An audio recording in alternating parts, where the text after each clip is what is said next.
Hey, what's going on, guys? It's Brian Henninger back again with another episode of The Brian Henninger Show.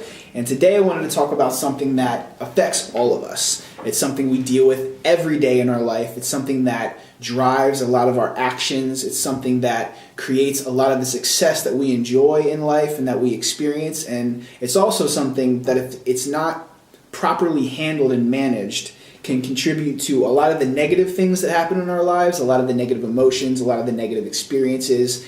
And it can really wreak havoc if we don't know how to properly process it. And what I'm talking about, of course, is desire.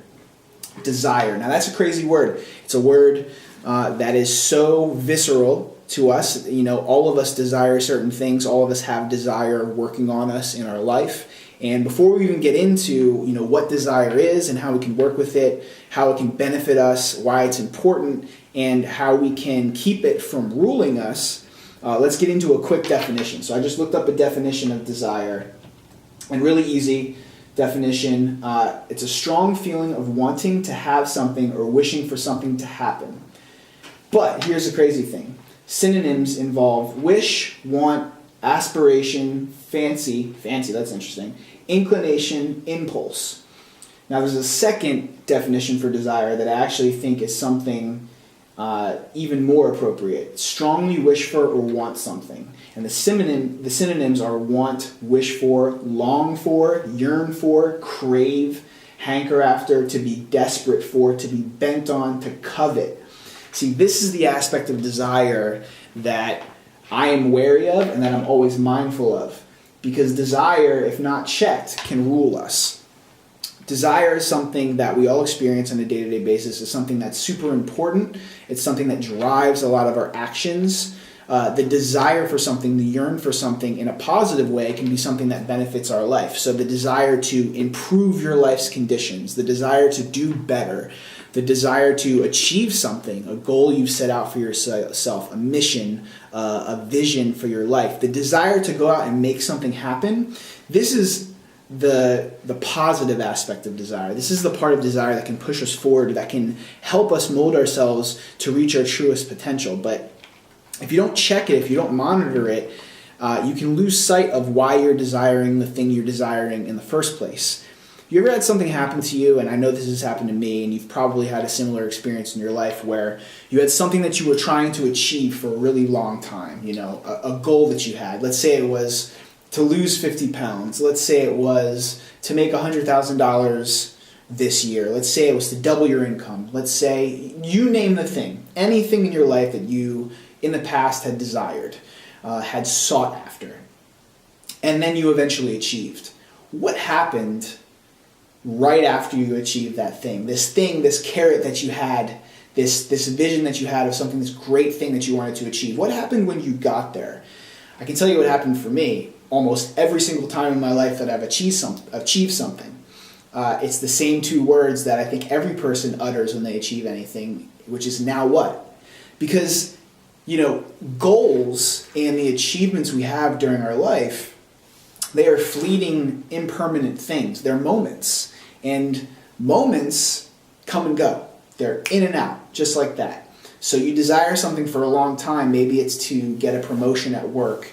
Maybe it's to, you name it. It doesn't matter what it is. The more you desire something, the harder you work after it, the more you're left with a sense of almost emptiness after you achieve that thing. Because the point of setting goals, the point of doing anything, the point of striving is not for the end result. It's for the process you have to go through to get to that end result. So the gift of writing down goals and achieving goals is not the goal itself. It's the process you have to go through to get there. And part of that process is to have a strong desire for that thing. But if you're not careful, if you aren't mindful of where that desire is coming from and what it's attached to, you can be left with this really empty feeling when you eventually get that thing that you've been desiring. And if you let desire rule you, it can be a sense of suffering for yourself. How does it feel? Think of the last time you were actually really, really starving hungry. Think about how your stomach felt. Think about how your mind worked. Think about how you were just bent on this one thing, and you almost were in pain until you got that one thing. That's where desire can go if we don't check it. So one of the things you want to do is be mindful of where that desire is coming from. And this is a super informal podcast, guys. I'm going to drink while I'm on here, some kombucha. I'm going to take my time. But anyway, let's get into this. Let's talk about desire on a deeper level. So we've talked a little bit about how desire is positive, right? How it can positively benefit our life. The desire to go do something is that strong impulse inside of you that gets you to stand up, that gets you to act. And we can't achieve anything in life. We can't create the life that we've always dreamed of if we don't act to get there. So desire is good in that aspect. But when does desire go wrong? When does desire negatively impact our life? Well, to talk about that, I'm going to go a little bit into this book that I've been reading called Mindfulness. It's a really amazing book. It's by Joseph Goldstein, and what I love about it is it tackles, because you've heard mindfulness thrown around, in conversation hundreds of times by now, and it's a word that gets used a lot, but really it's talking about awareness, and it's talking about being aware of why you do the things you do, what causes the different thoughts and emotions that you experience on a daily basis, and how to best process them. There's a couple quotes in here on desire in particular that I want to read to you guys because I think it totally encompasses where desire can go wrong and how to be mindful of it so you can use it to your benefit so it doesn't rule you, so you're not ruled by the things you crave. So you're more mindful as you move forward. So first of all, in Buddhism, they talk about desire as something called a hindrance. It's a mental hindrance. And what it's a hindrance to is pure mindfulness. It's the ability to see objectively the things around you, to bring all of your awareness to bear in the present moment and not being caught in thought, whether it's desire or aversion or anger or blame or any type of mental suffering that we go through. So a hindrance is something that can hinder our ability to see clearly. And that's what desire is. So there's a quote on hindrance. Let me just find it real quick. 122. This is great. So this talks about what desire is and how it affects the way we see the world around us. When sense desire is present in the mind, it is as if the pool were suffused with a colored dye. Desire's color our perceptions. When aversion is present, it's like boiling water. We can't see clearly. When we're heated up by anger, we're in a state of turbulence. Sloth and torpor are like the pool overgrown with algae. There is a stagnation of mind that prevents us from seeing clearly. Restlessness and worry are like water when it is stirred up by the wind. The mind is tossed about by agitation. And doubt is like muddy water, where we can't see the bottom and everything is obscured.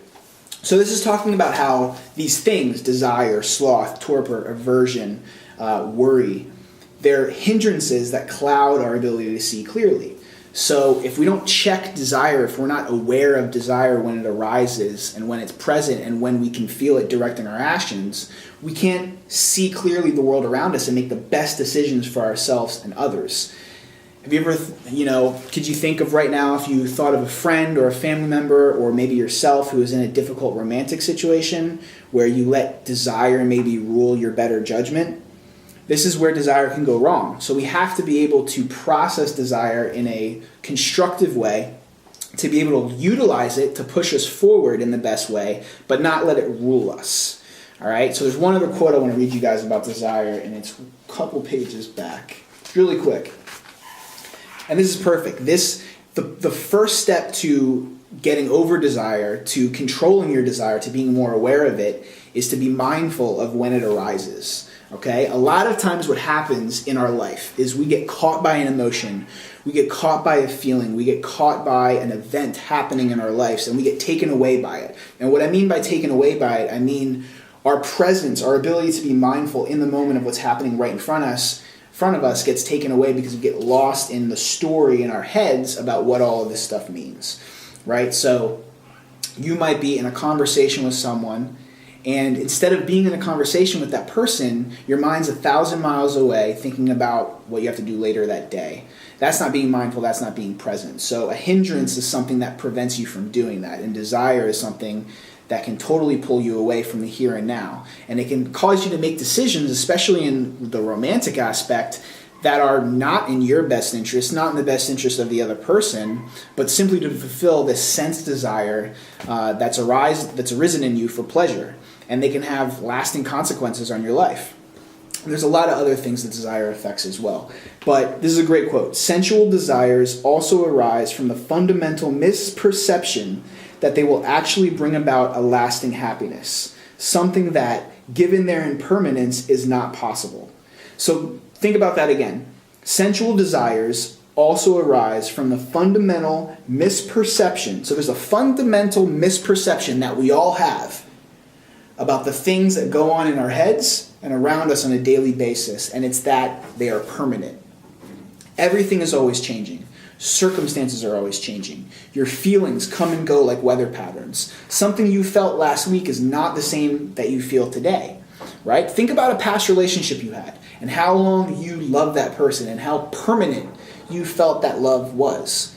Well, it's not, because it's not how you feel now. So feelings are impermanent. They come and go.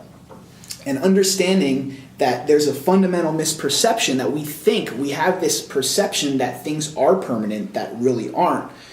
That causes suffering because we attach identity, we identify with these things that are never going to be around forever in the first place. So when they go away, we get caught in an identity crisis and we experience suffering because we don't know who we are without those things. So fundamental misperception that they will actually bring about a lasting happiness. Something that, given their impermanence, is not possible. How can something impermanent give you lasting happiness? Doesn't make sense. And nothing in this world, see, here's the trick. Nothing in this world is permanent. Not yourself, not your family, not your friends, not your loved ones. Every single person is impermanent. Every single emotion is impermanent. Every single object is impermanent. So why would you ascribe lasting happiness, lasting success, lasting pain, lasting suffering to things in this physical world that by their very definition will not be around forever?